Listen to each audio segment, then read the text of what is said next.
नमस्कार. वार्ता गोव्याची या न्यूज बुलेटिनमध्ये मी नवसो पुन्हा एकदा तुमचं स्वागत करतोय. आपण जाणून घेणार आहोत दिवसभराच्या घडामोडी, पण त्या अगोदर पाहूयात महत्त्वाच्या हेडलाईन्स. हेडलाईन्सचे प्रायोजक घरकुल मसाले. घरकुल मसाले देई रोजच्या जीवनाला मायेची चव. घरकुल मसाले.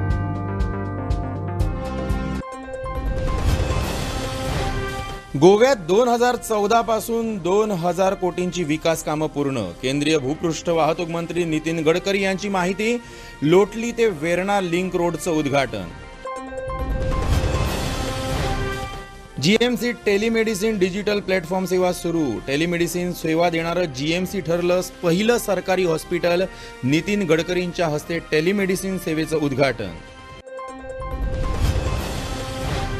गोव्यात आपचं सरकार आल्यास भ्रष्टाचारी गजाआड. दिल्लीचे मुख्यमंत्री अरविंद केजरीवाल यांची घोषणा. अयोध्या, शिर्डी, वेलंकनी, अजमेर शरीफच्या तीर्थयात्रा मोफत घडवण्याची हमी. प्रचंड टॅक्स आकारणीमुळेच महागाईत वाढ. पी चिदंबरम यांचा हल्लाबोल. काँग्रेसतर्फे म्हापशात बुधवारी महागाई विरोधात निदर्शनं. मडगावात भरदिवसा युवतीवर युवकाचा चाकू हल्ला. स्वतःवरही वार करत युवकाचा आत्महत्येचा प्रयत्न. पोलिसांनी प्रसंगावधान राखून दोघांनाही वाचवलं. आणि उत्पल पर्रीकरांनी फुंकलं निवडणुकीचं रणशिंग. पणजीतून आगामी विधानसभा निवडणूक लढवण्यास इच्छुक. भाजपनं उमेदवारीबाबत निर्णय घेण्याचं आवाहन. गोव्यात 2014 पासून 2000 कोटींची विकास कामं पूर्ण झाल्याची माहिती केंद्रीय भूपृष्ठ वाहतूक मंत्री नितीन गडकरी यांनी दिली आहे. नव्या जुवारी पुलावर उभारण्यात येणारी व्ह्यूवर गॅलरी जागतिक आकर्षण बनेल असा विश्वास नितीन गडकरी यांनी व्यक्त केला आहे. लोटली ते आयडीसी वेर्णा लिंक रोडच्या उद्घाटन प्रसंगी ते बोलत होते. यावेळी मुख्यमंत्री डॉक्टर प्रमोद सावंत, उपमुख्यमंत्री बाबू कवळेकर, पीडब्ल्यूडी मंत्री दीपक पावसकर, मंत्री मिलिंद नाईक, आमदार सुभाष शिरोडकर, विल्फ्रेड डिसोजा आदी उपस्थित होते. गोव्याच्या विकासाकरता सातत्याने आणि तळमळीने मनोहर पर्रीकर काम करत होते. आज मला अतिशय आनंद आहे की आमच्या विभागाने विशेषतः गोव्याच्या विकासामध्ये ज्या ज्या मागण्या लोकप्रतिनिधी केल्या, मुख्यमंत्र्यांनी केल्या, उपमुख्यमंत्र्यांनी केल्या, आमदारांनी केल्या, खासदारांनी केल्या, त्या सगळ्या मागण्या आम्ही पूर्ण केल्या. आणि ते पूर्ण करत असताना मनामध्ये हे स्वप्न होतं की गोवा हे एक प्रगतिशील, समृद्ध, संपन्न राज्य आहे, पण गोवा हे जागतिक टुरिझमच्या आकर्षणाचं केंद्र आहे. आणि त्यामुळे गोवाचा विकास झाला पाहिजे.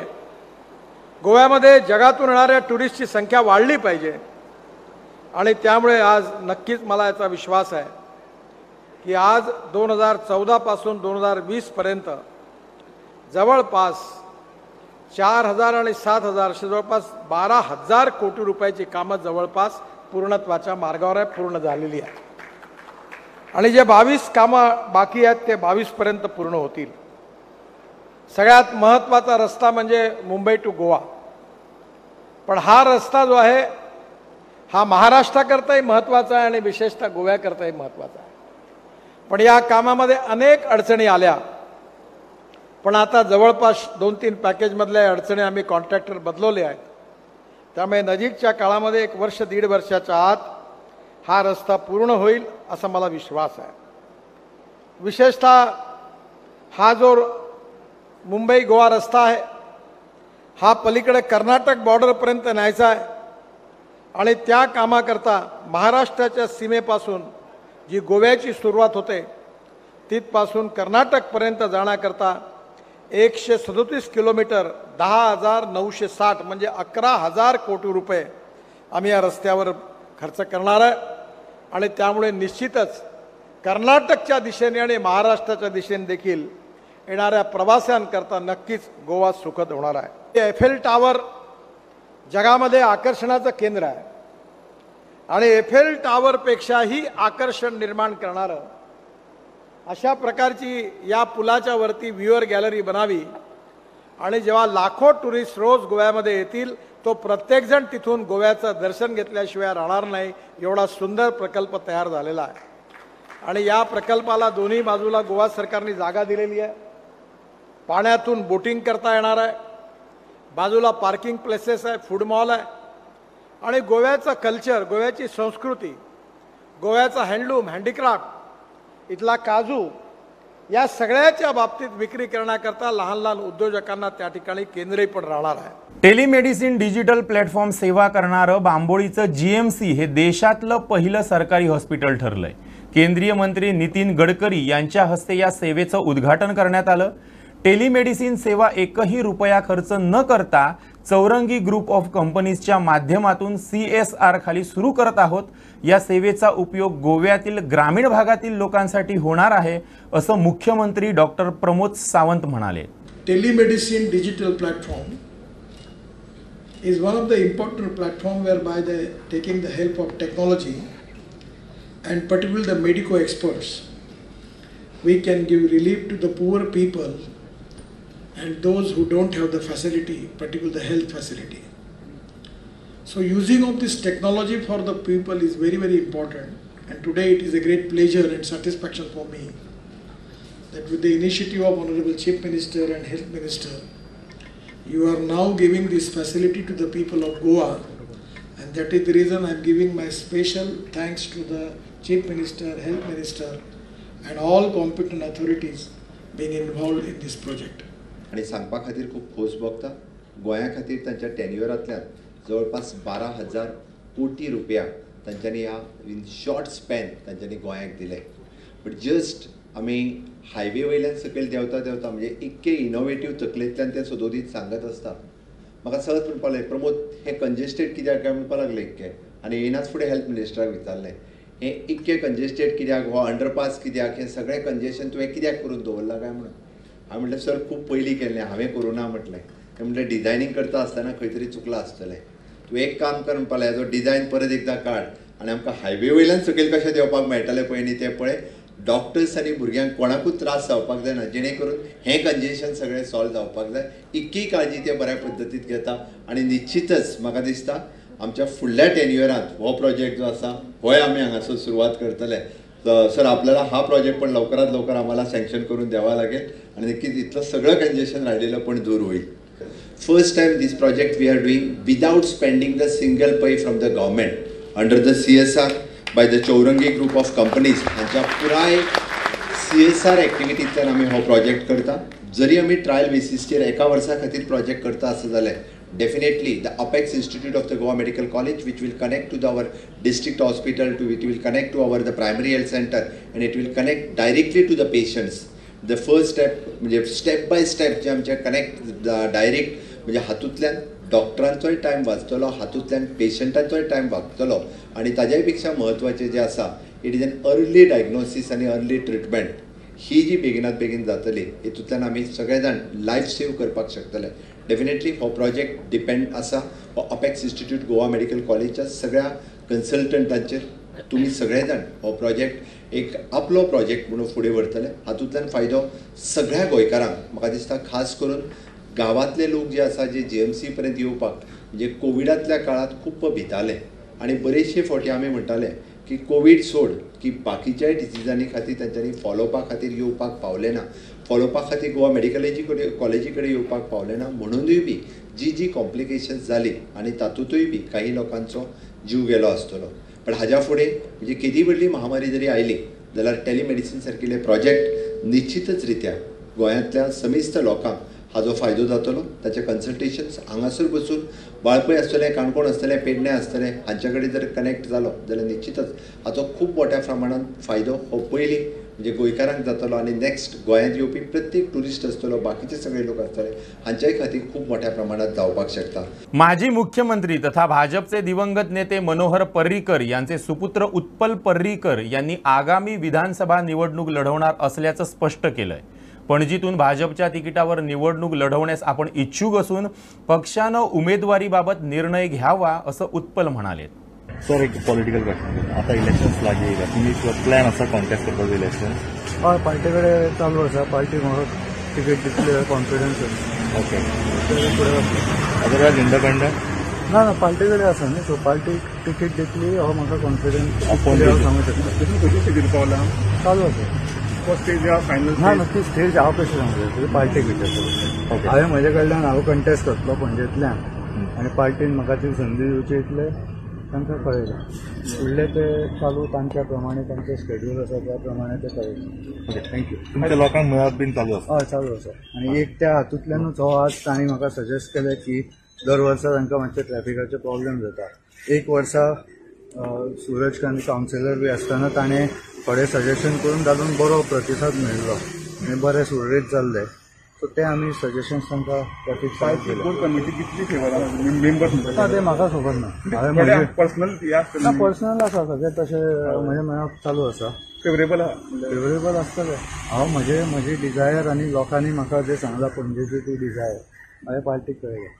सर आता इंडियन मिनिस्टर गोंयांत आसा तुमचे मेळप बीन जातलें? ना खबर ना ते आपयतले आपयल्यार मेळटा.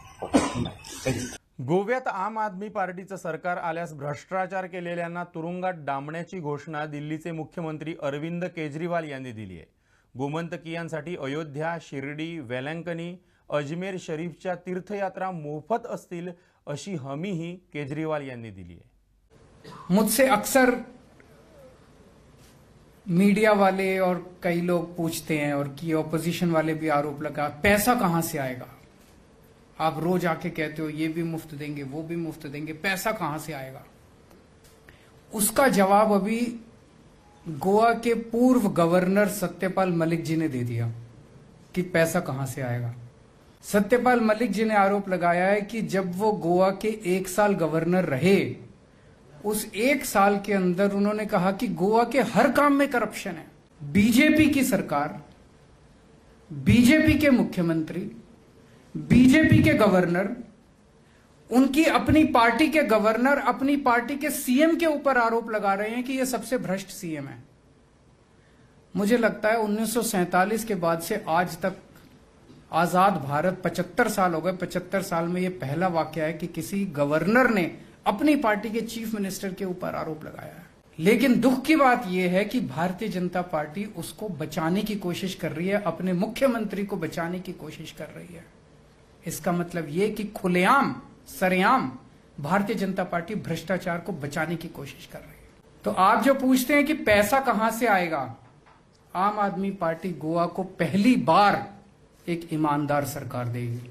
रोजगार भी देंगे, बेरोजगारी भत्ता भी देंगे, फ्री बिजली भी देंगे और आज मैं एक और ऐलान कर रहा हूं वो भी करेंगे और अभी आने वाले 2 महीने में मैं कई सारे ऐलान करूंगा वो भी करेंगे. सारा करेंगे, सारी गारंटी पूरी करेंगे. गोवा में ये ऐलान करना चाहता हूं कि हमारी सरकार बनेगी तो गोवा के लोगों को हम फ्री में अयोध्या की तीर्थ यात्रा कराएंगे, अयोध्या में श्री रामचंद्र जी के दर्शन करवाएंगे. जो हमारे क्रिश्चियन भाई बहन हैं उनके लिए हम वेलंकनी उनको लेके जाएंगे, फ्री तीर्थ यात्रा उनको वेलंकनी की करवाएंगे. जो हमारे मुस्लिम भाई बहन हैं उनको अजमेर शरीफ की यात्रा करवाएंगे. और मुझे बताया गया कई सारे ऐसे लोग हैं गोवा के अंदर जिनको शिरडी में श्रद्धा है, उनको शिरडी की तीर्थ यात्रा कराएंगे. जितने लोगों ने गोवा के लोगों की पैसे की चोरी की है सबको पकड़ के पैसा रिकवर करेंगे, सबको जेल भेजेंगे, किसी को नहीं बख्शेंगे. ये जो मिल बांट के मिलावट चल रही है ना बीजेपी और कांग्रेस की, इसको बंद करेंगे. बीजेपी की सरकार आती है तो किसी कांग्रेस वाले को कुछ हुआ नहीं हुआ, कांग्रेस की सरकार आती है बीजेपी वालों को कुछ हुआ नहीं हुआ. क्यों नहीं हुआ, कभी सोचा? महागाई प्रचंड वाढल्यामुळे सर्वसामान्य मेटाकुटीला आलेत. याचा निषेध म्हणून काँग्रेसतर्फे बुधवारी 3 नोव्हेंबरला म्हापशात निदर्शनं करण्यात येणार आहेत. काँग्रेसचे वरिष्ठ निरीक्षक पी चिदंबरम यांनी महागाईवरून भाजप सरकारवर टीका केली आहे. Every Indian citizen, rich or poor, and the poor of course suffer most by these exorbitant, unconscionable, condemnable increase in prices. There is absolutely no economic justification for this rise in prices. We are willing to debate it with any minister of the government. We are willing to debate it with the ministers in Goa who are completely deaf and dumb and blind to the suffering of the people. there is absolutely no economic justification for this price rise. This price rise is only because of high taxation. The effective rate of tax on petrol of central government tax alone is 33%. On diesel, it is 32%. On a single commodity, to levy a 33% tax and a 32% tax is completely unacceptable. It's more than the corporate tax rate.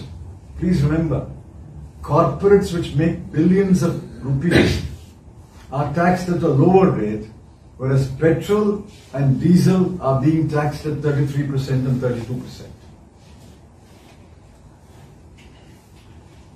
Fuel taxes are the most regressive taxes.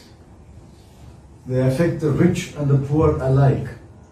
If a rich man buys a liter of petrol, he pays the same tax.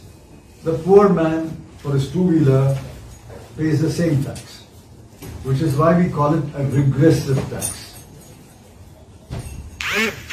If the government wants money, wants revenue, there are other avenues to raise money through progressive taxes.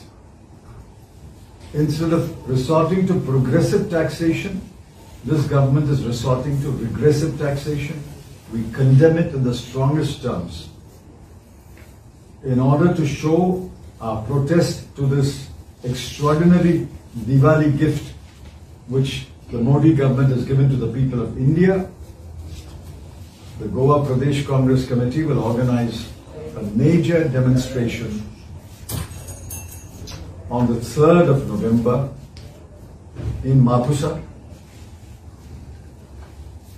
Diwali is the occasion where you burn the effigy of Narakasura. We will burn symbolically the spectre of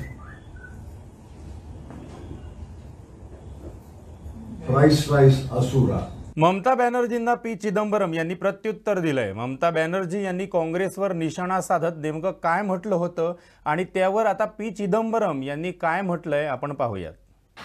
I cannot say everything right now because they didn't take seriously in politics. Modi ji is going to be more powerful because of Congress, because they are their PRP. If one cannot take a decision, why the country will suffer for that? Why country will suffer for that? They have got enough opportunity. They have contested instead of BJP, they contested against of me in my state. Don't you think that morning shows the day? When they contested against of me even, when they contested against of my political party in Bengal, how they expect they will contest against of us and we will give only flowers to them and sweet to them? We have to distribute the sweet for all the regional parties. I want to see the regional parties are strong, and we want that union of states. That theory should be changed, and federal structure should be strong. Then every state strong. If every state strong, then central strong. Delhi ka dadagiri, Anik Nakka. Enough is enough. Fair enough. Because with petrol prices at this level, how can I afford to drive from Mapusa to Panaji and back to Mapusa every other day? So I took my two-wheeler. Everybody is cutting corners. And the average household is cutting on milk, vegetables and fruit and maybe even medicines because they have to pay huge fuel prices. Yes, thanks. Sir, your comment on the Mamata Banerjee statement, she said that Congress is making Modi strong. What do you want to say on that? Congress is the only party which is fighting Mr. Narendra Modi and his government all over India, underline all over India.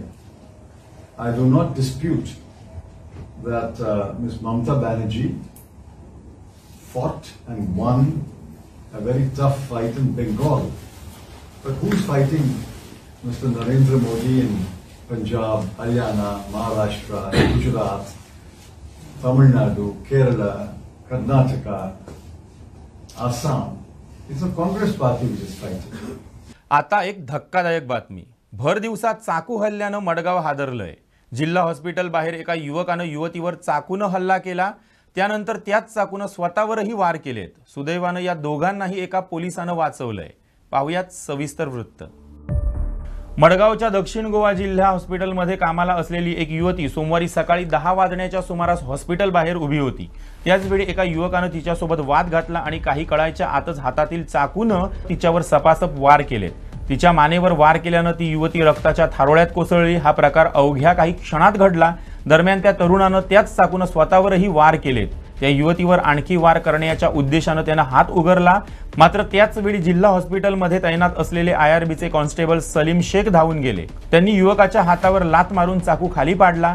चाकूनं स्वतःच्या गळ्यावर वार केल्यानं रक्तस्राव होऊन तो युवकही खाली कोसळला होता. हा गोंधळ ऐकून हॉस्पिटलमधील आरोग्य कर्मचारी बाहेर धावले. त्यांनी दोन्ही जखमींना हॉस्पिटलमध्ये ऍडमिट करून त्यांचा जीव वाचवलाय. दरम्यान हा युवक दोडामार्ग इथला तर युवती डिचोलीतील असल्याची माहिती मिळतेय. ती युवती जिल्हा हॉस्पिटलमध्येच कामाला होती तर युवक कुरिअर कंपनीत कामाला होता. त्यांच्यात मैत्री असल्याची माहिती समोर आली आहे. काही कारणावरून वाद झाला होता. त्यातूनच संतप्त बनलेल्या युवकानं त्या युवतीवर जीवघेणा हल्ला केला. फातोर्डा पोलीस स्टेशनचे निरीक्षक कपिल नायक यांच्या नेतृत्वाखाली फातोर्डा पोलिसांच्या पथकानं घटनास्थळी जाऊन प्राथमिक चौकशी केली आहे. पंचनामा करताना फॉरेन्सिक टीमलाही पाचारण करण्यात आलंय. दोघांच्याही मानेवर जखमा असून त्यांची प्रकृती स्थिर असल्याचं रुग्णालयाच्या सूत्रांनी सांगितलंय. दरम्यान याबाबत तपास सुरू असल्याची माहिती निरीक्षक कपिल नाईक यांनी दिली आहे. One couple has admitted in the hospital with stabbing injuries on the neck. So accordingly, after the call, I visited the hospital, district hospital and conducted the inquiry. Wherein I get information that one couple was having a talks outside the hospital compound on the road leading from Chandrawada to district hospital. Suddenly some noise came and our police constable, head constable who was on the duty, that is Salim Sheikh of IRB, he got alerted and went towards the sound.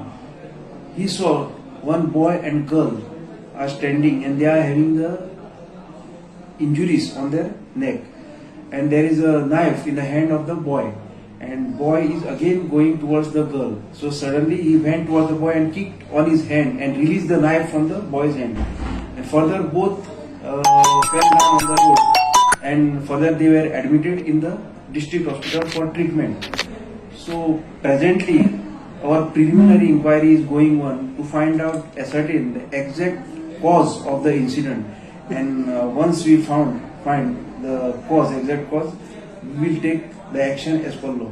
The boy's name is Parshuram Gaus. His age is about 21 years and he is resident of Dodamarg, Sindhupur. Presently we came to know that he is working in a courier service, one of the courier service in Bicholi, and a sad girl is working as a X-ray technician in the district hospital. She is also from Bicholi. Her name is Suchita Kamkar. So we will conduct the inquiry and we will take action as per the law. एक धक्कादायक बातमी फोंड्यातून समोर आली आहे. फोंड्यात रविवारी एका मजुराची हत्या झाल्याची घटना घडली होती. या प्रकरणी पोलिसांनी तिघांना ताब्यात घेतलंय. टोंक माशेल येथील पुलाजवळ रविवारी सकाळी एक मृतदेह आढळून आला होता. हा मृतदेह हरिंदर प्रसाद या परप्रांतीय कामगाराचा होता. धक्कादायक बाब म्हणजे या मजुराचा खून करण्यात आल्यानं फोंडा परिसरात एकच खळबळ उडाली होती. या खून प्रकरणी पोलिसांनी एका युवकासह दोघा युवतींना संशयित म्हणून ताब्यात घेतलंय. हरिंदर प्रसाद हा गेल्या 1 वर्षापासून माशेल भागात गवंडी काम करत होता. तो आमियावाडा येथे भाड्याच्या खोलीत राहत होता. शनिवारी रात्री 10:30 वाजण्याच्या सुमारास त्याला माशेलात पाहण्यात आल्याचं सांगितलंय. खून करण्यात आलेल्या कामगाराच्या मृतदेहावर जखमा आढळून आल्यात. तसंच कामगाराकडे असलेली दुचाकी आणि त्याचा मोबाईल गायब होता. या प्रकरणी फोंडा पोलिसांनी तिघा संशयितांना अटक केली आहे. दरम्यान अटक करण्यात आलेल्यांची सध्या पोलिसांकडून कसून चौकशी सुरू आहे. अभी तक जो है हमें अभी तक की इन्वेस्टिगेशन में यही मालूम चला है कि असॉल्ट करने के लिए एक हैवी वेपन यूज़ किया गया है. बट अभी हम जा रहे हैं उसके लिए इस रिमांड लेके further investigation will be conducted. Not yet received that weapon. No. Postmortem report आ गया. इसका फोन हरिंदर का फोन मिल गया. फोन पर उसको कुछ गायब था ना. क्या कह रहे हैं? हरिंदर प्रसाद का फोन कुछ गायब था. Deceased person's phone was missing something. नहीं, अभी नहीं, अभी फोन हमें नहीं मिला. We will conduct investigation regarding this. Call details वगैरह कुछ मिला था? वो मैंने जैसे कहा कि टेक्निकल एनालिसिस हमने ऑलरेडी किया था, जो हमारे पास नंबर्स अवेलेबल थे शुरू में, और उनके बेसिस पे और प्लस जो विटनेसेस है उनके स्टेटमेंट के बेसिस पे ही हमने अरेस्ट किया. देशातले पेट्रोल डिझेलचे दर दिवसेंदिवस वाढत आहेत. 1 लिटर पेट्रोलही आता सामान्यांच्या अवाक्याबाहेर गेलंय. पेट्रोल डिझेलने देशभरात 100चा आकडा केव्हाच पार केला असून तो अजूनही वाढतच आहे. सरकारी तेल कंपन्यांनी सोमवारी पेट्रोल आणि डिझेलचे नवे दर जाहीर केलेत. आज नवे दर सादर केल्यानंतर राज्यात पेट्रोलचे दर 107 रुपये 68 पैसे झालेत. गेल्या अनेक दिवसांपासून सातत्याने इंधनच्या दरात वाढ करण्यात येते. मागच्या 10 दिवसात पेट्रोल डिझेलच्या दरात सातत्याने दरवाढ करण्यात आली आहे. उत्तर गोव्यात तसंच राजधानीत ऑक्टोबर 23 रोजी 104 रुपये 83 पैसे असलेले पेट्रोल 24 ऑक्टोबरला 21 पैशांनी वाढवून 105 रुपये 51 पैसे झाले. 25 ऑक्टोबरला हाच दर 6 पैशांनी वाढून 105 रुपये 57 पैसे झाला. 26 ऑक्टोबरला 39 पैशांनी उतरून 105 रुपये 18 पैसे झाला. तर पुन्हा 27 ऑक्टोबरला हाच दर 73 पैशांनी वाढून 105 रुपये 91 पैसे झाला. 28 ऑक्टोबरला पेट्रोल 11 पैशांनी वाढून 106 रुपये 2 पैसे झाला. तर 29 ऑक्टोबरला 19 पैशांनी वाढ झाली आणि ते 106 रुपये 21 पैसे पर्यंत पोहोचले. 30 ऑक्टोबर रोजी ही वाढ कायम राहिली आहे. 67 पैशांनी दरवाढ होऊन 106 रुपये 88 पैसे झाली आणि हाच दर 31 ऑक्टोबर रोजी 24 पैशांनी वाढलाय आणि 107 रुपये 12 पैसे झालाय. सोमवारी अर्थात नोव्हेंबर महिन्याच्या पहिल्या दिवशी यात पुन्हा एकदा 56 पैशांनी वाढ करण्यात आली आहे. आजचा पेट्रोलचा दर 107 रुपये 68 पैसे एवढा आहे. तर दक्षिण गोव्यात हाच दर 107 रुपये 3 पैसे एवढा आहे. दुसऱ्या बाजूने डिझेलमध्येही दरवाढ करण्यात आली आहे. उत्तर गोव्यात तसंच राजधानीत ऑक्टोबर 22 रोजी डिझेलचा दर 101 रुपये 4 पैसे एवढा होता. 23 ऑक्टोबर रोजी याच दरात 24 पैशांनी वाढ होऊन 101 रुपये 28 रुपये झाला. 23 ऑक्टोबर रोजी याच दरात 24 पैशांनी वाढ होऊन 101 रुपये 28 पैसे झाला.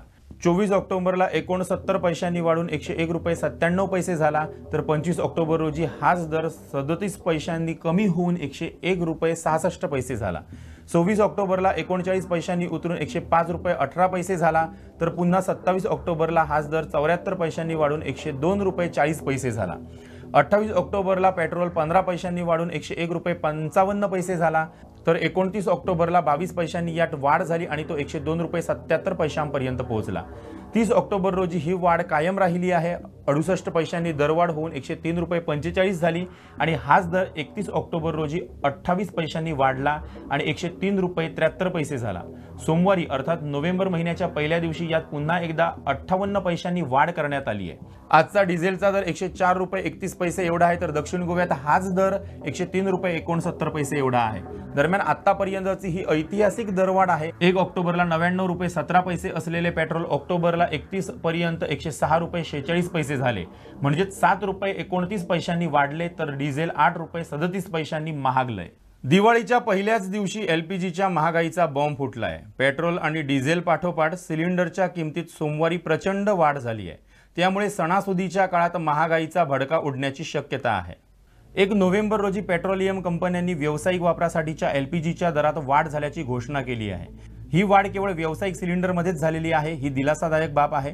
घरगुती एलपीजी सिलेंडरच्या किमतीत कोणताही बदल झालेला नाही. पेट्रोलियम कंपन्यांनी व्यावसायिक वापराच्या 19 किलोच्या सिलेंडरच्या दरात तब्बल 264 रुपयांची वाढ केली आहे. या दरवाढीमुळे छोट्या व्यावसायिकांचे कंबरडे मोडणार असून त्यांच्याकडून खाद्यपदार्थांच्या किमतीत वाढवल्या जाण्याची शक्यता आहे. तर घरगुती गॅस सिलेंडरच्या किमतीत तूर्त कोणताही बदल झालेला नाही. या नव्या दरामुळे राज्यात व्यावसायिक वापराच्या 19 किलोच्या एलपीजी सिलेंडरची किंमत 1779.18 रुपयांवरून 2043.18 रुपये इतकी झालेली आहे. पेट्रोलियम कंपन्यांनी घरगुती वापरासाठीच्या 14.2 किलो विना अनुदानित एलपीजी सिलेंडरच्या किमतीत वाढ केलेली नाही. त्यामुळे त्यांची दरवाढ झालेली नाही. गेल्या महिन्यात पेट्रोलियम कंपन्यांनी विना अनुदानित 14.2 किलोच्या सिलेंडरची किंमत 15 रुपयांनी वाढवली होती. देशातील सर्वात महाग सिलेंडर चेन्नईत झाला आहे. चेन्नईत आजच्या दरवाढीनंतर 19 किलोच्या वाणिज्य वापराच्या सिलेंडरची किंमत तब्बल 2133 रुपये इतकी झाली आहे. कोलकात्यात या सिलेंडरची किंमत 2073.50 रुपये इतकी वाढली आहे. यामुळे वडापाव विक्रेते, छोटे हॉटेल व्यावसायिक यांचे आर्थिक गणित बिघडणार असून खाद्यपदार्थांच्या किमतीत मोठी वाढ होण्याची शक्यता आहे. दरम्यान या वाढीनंतर आता राज्यात व्यावसायिक सिलेंडर 2000 रुपयांच्या पुढे गेला आहे. पूर्वी तो 1779.18 रुपये होता, तर दरवाढीनंतर आता हॉटेलमधील जेवणही महागण्याची दाट शक्यता आहे. आता वेळ झाली आहे इथंच थांबायची. तोपर्यंत तुम्ही पाहत रहा गोवन वार्ता लाईव्ह, नातं गोव्याचं देणं मराठीचं.